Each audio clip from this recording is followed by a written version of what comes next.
Good morning. The attack in Nashville marked the 130th mass shooting of the year. That's not just a tragedy, it's a choice. It's a choice that puts guns over our children. As moms and elected officials, we share a fundamental responsibility to keep our children safe. Yet before the families of Nashville victims could even bury their loved ones, their 9-year-old children, we heard the same tired excuses for GOP inaction.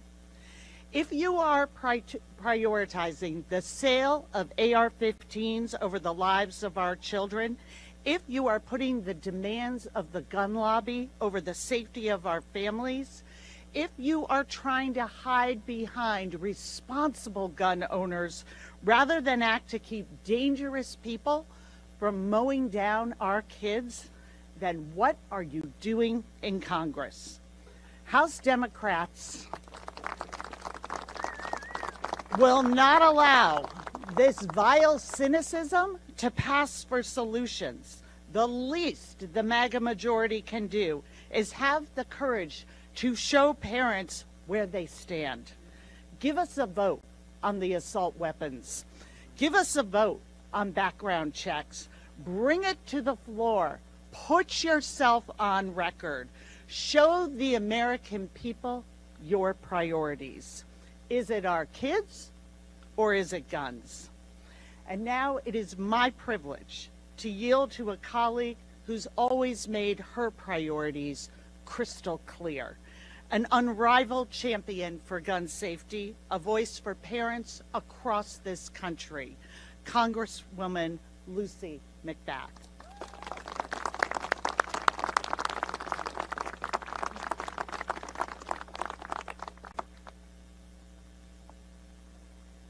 Good morning.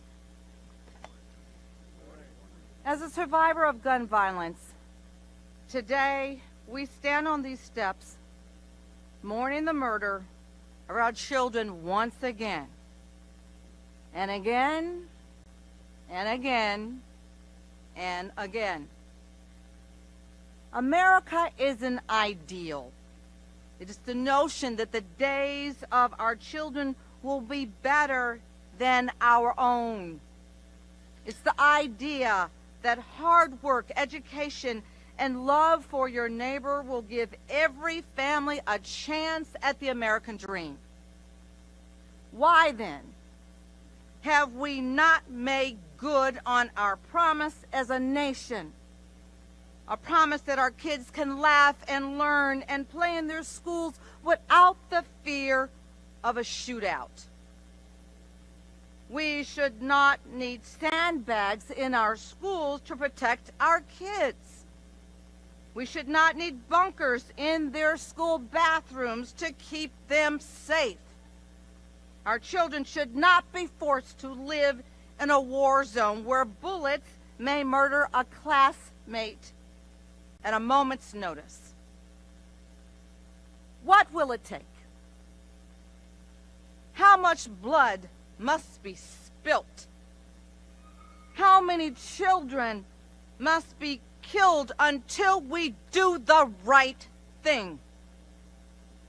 Congress has lost its way. We have lost our soul. Our job is to protect our communities, and we must do better than this. Right now, there are parents out there scared to death of sending their children to school. Scared to death that they'll receive texts from their children locked inside a school that say, "Mom,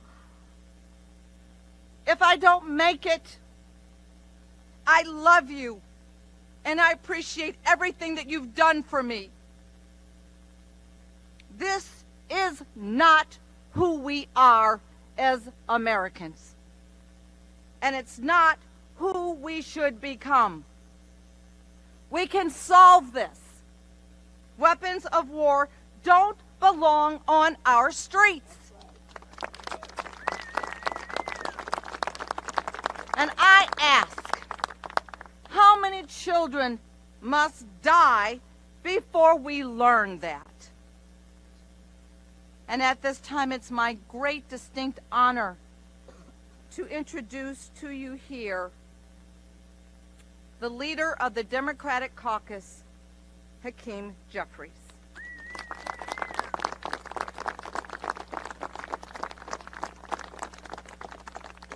Thank you, Representative McBath. We gather here today on the steps of the Capitol, standing in solidarity with another community that has fallen victim to a tragic mass shooting in America, standing in solidarity with the families and the children and the community of Nashville, Tennessee. We gather here today with a heavy heart that another community in America has had to deal with a tragic mass shooting.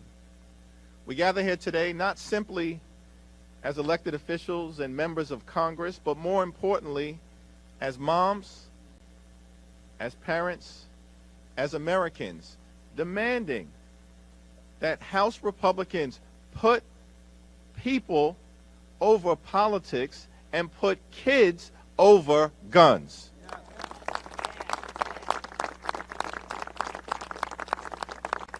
Here in America, there is no excuse to allow our streets to be flooded with weapons of war that are not being used to hunt deer. They're being used to hunt human beings and to slaughter children. And so we're demanding that Congress act, because the level of gun violence in this country is unacceptable, it's unconscionable, and it's un-American. And I'm thankful for the leadership of the moms of this Congress who are here today to declare that enough is enough. We need gun safety action, and we need it now.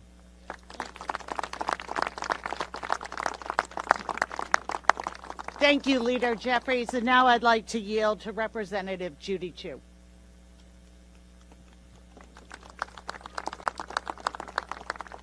On the eve of Lunar New Year in January, a gunman entered the Star Ballroom Dance Studio in Monterey Park, California, my hometown of 37 years.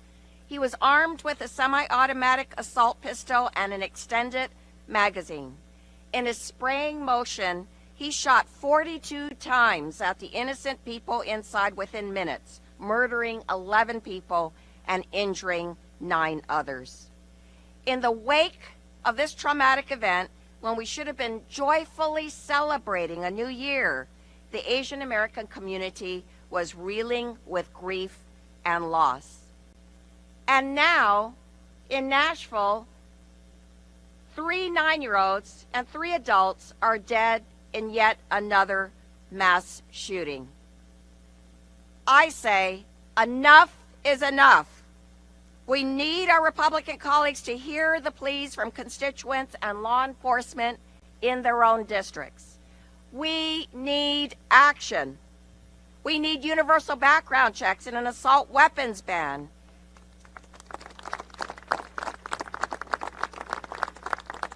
We need governments at every level to ensure communities have equal access to gun safety and prevention strategy like red flag laws so we can keep guns out of the hands of those engaging in violent attacks.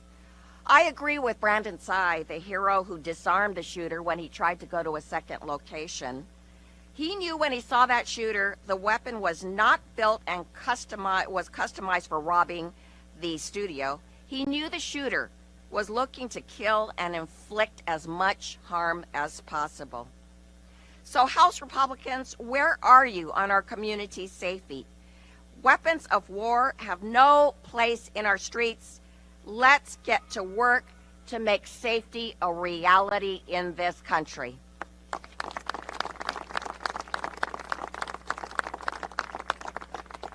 And now I would like to yield to an outstanding colleague from El Paso, Texas, Congressmember Veronica Escobar.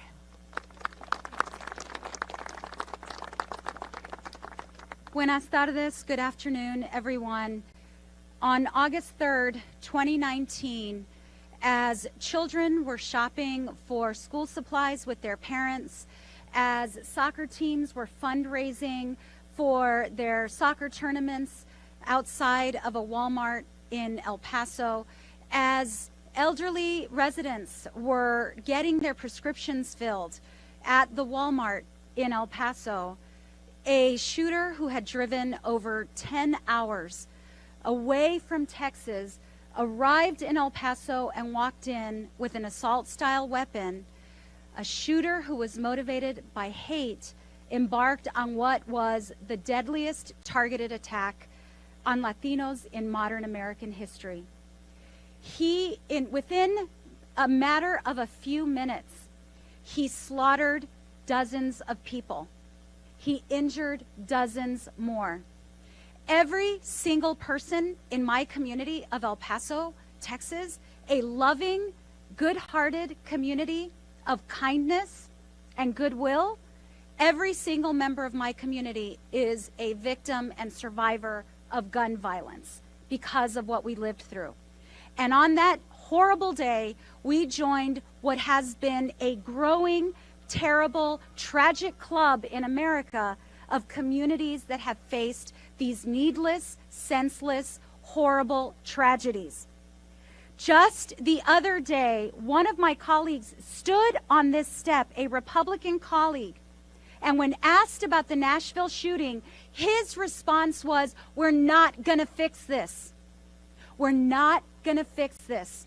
I want you all to remember the photograph. If you haven't seen it, I hope you see it. A photograph of a Nashville little girl inside a school bus, weeping, sobbing, her face filled with pain and trauma. And that member of Congress, that Republican member of Congress and his entire conference are telling that family and that little girl, "We're not going to fix this." Well, guess what? We have to fix it. It is our job to fix it. It is our obligation to fix it. House Democrats have acted over and over and over again to pass legislation to fix this. If not now, when? And to my Republican colleagues who refuse to act, if you don't want to get to work, get out of the way so that the rest of us can. Enough is enough, and we are calling on our colleagues to bring those bills to the floor now and to provide safety and relief to Americans who are demanding it. Thank you, my friends. I'd like to introduce a tremendous new member of our caucus, Representative Hillary Skolton.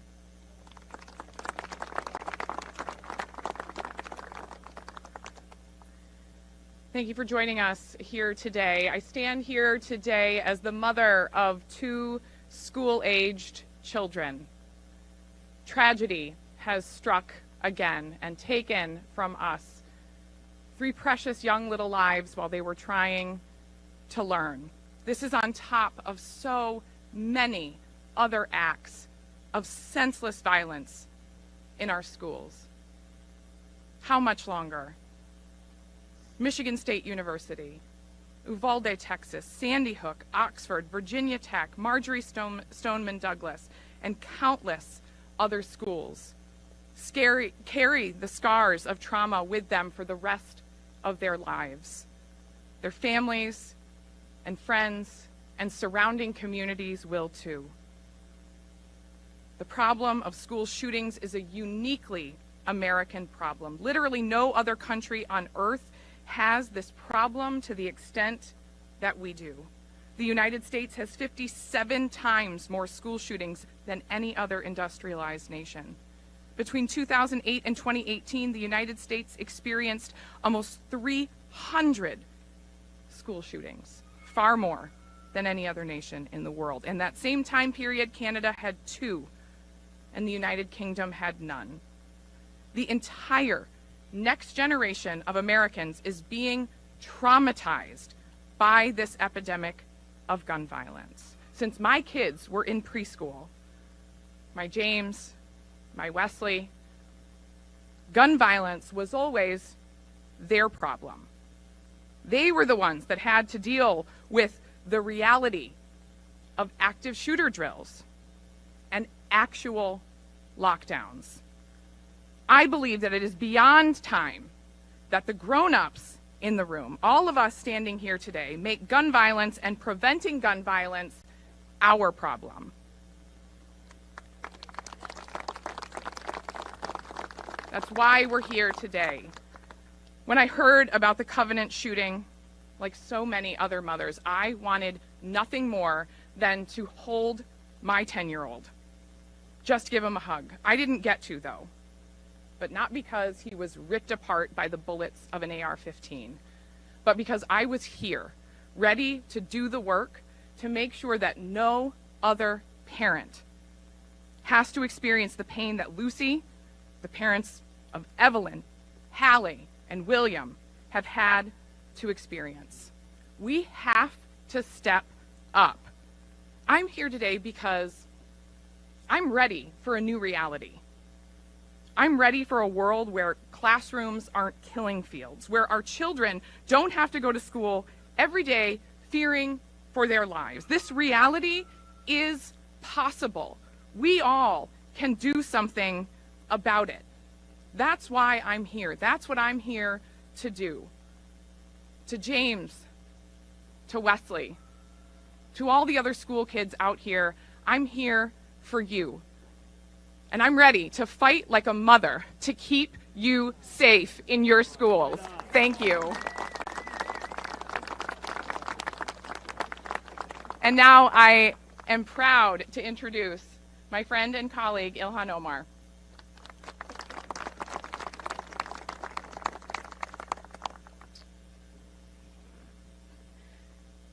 Good afternoon, everyone. I'm Congresswoman Ilhan Omar.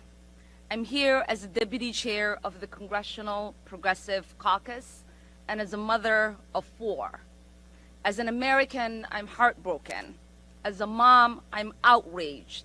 As a legislator, I am ashamed at the lack of the political will to keep our kids safe from our Republican colleagues. Why is it that as a mom in the United States of America, I have to worry every single day whether my 10-year-old daughter will be shot in her classroom the same way I worried about my own safety when I lived in a war zone? And why is it that our Republican colleagues continue to lie and pretend we can't do anything about it? When we saw that car accidents were taking lives, we required seatbelts to save lives. When we saw that people were dying from drug overdoses, we passed laws to save lives.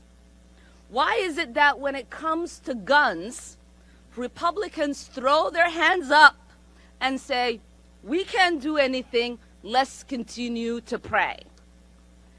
As a person of faith, I believe in prayer, but we are also asked by God to take action.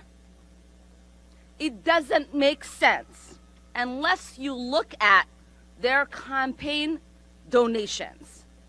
Because since 1990, the National Rifle Association has spent $24 million on campaign contributions and another $150 million on outside spending, almost all going to Republicans.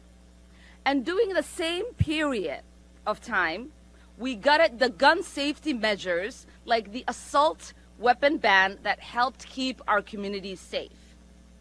So I say to my Republican colleagues, stop listening to your corrupt campaign donors. Don't let any more of our children get killed. Give us a vote on a common sense gun reform and show American parents where we are. The time is now.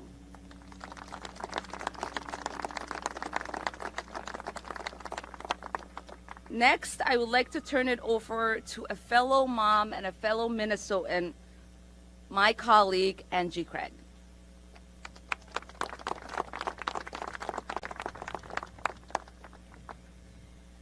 Thank you so much. My name is Angie Craig, and I represent Minnesota's 2nd Congressional District. And this has truly been a stunning last couple of weeks in the United States Congress. I've heard a lot of talk over these past 2 weeks from my Republican colleagues about what they think is best for our students, our parents, and our teachers. They say we need to ban certain books from classrooms, and that will somehow keep our children safe. They say we need to pick and choose which students can get the mental health care they need, and that will somehow keep our children safe.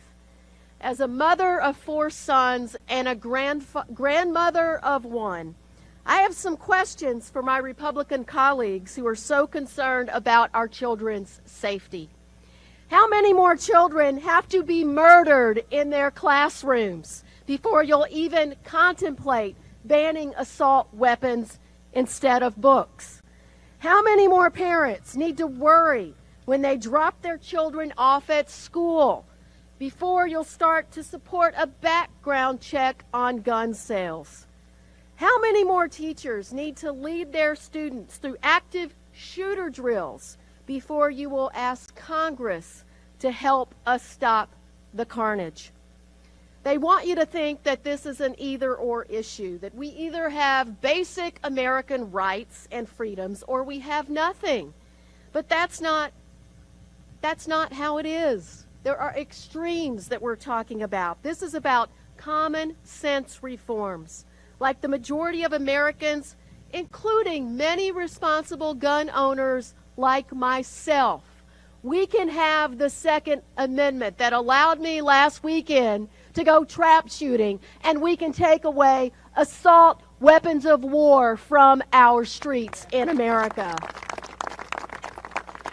But the difference between my colleagues standing behind me here today and my colleagues in the Republican Party is that the Republicans are willing to sit back and let it continue to happen. And until they're willing to stop kids from getting murdered in their classrooms, I don't want to hear another damn word from them about keeping our schools or our communities safe. Not one more word. We have failed my kids' generation in this country over the past 25 years. We cannot fail my grandsons, and I will not stop until we make that happen. Thank you so much. And with that, it is my honor and privilege to introduce the chair of the Women's Caucus in the United States Congress, Representative Lois Frankel. Thank you very much. Thank you. Thank you. Well, I chair a caucus that is full of mothers and grandmothers like myself. And I want to just thank the dads here, the great fathers that are here with us. Look, we're here standing up for our kids over guns, the number one killer of our youth. And first I want to say, like everyone here, that my heart aches for the people of Nashville. The searing pain being felt by the parents, the grandparents, the spouses, and the friends is unimaginable for most. Once again, the act of a disturbed shooter with an automatic weapon has severely and alterably changed the lives of innocent people. When I learned of the horror in Tennessee as a Floridian, well, I will say this, like most, I wanted to hug my grandchildren. But as a Floridian, I immediately was reminded of the tragedy in Parkland 5 years ago that took the lives of 17 children and teachers and left countless folks scarred for life. Now listen to this. Shockingly, since Parkland, there have been more than 2,700 mass shootings in this country, leaving grieving families and everyday Americans. They're afraid to go to parades, and whether their kiss goodbye to their child as they get on their school bus will be the last kiss that they give them. You know, and I remember just after the Parkland shooting, I visited a family where a first grader, she had just returned home from her first day in school, and her mother said, "How was school today?" And she said, "It was terrible." And the mother said, why was it terrible? She said, they made me sit at the desk near the door. Think about that. My son, Ben, who is the father of my grandchildren, was an artillery officer in the United States Marines, and he will be the first to tell you that we don't need military-style weapons on the streets of America. So I am so proud to echo my Democratic colleagues in asking the Republicans actually to join us on gun violence legislation and say again, enough is enough. And I'll tell you what, I'll fight like hell as a grandmother to get that done.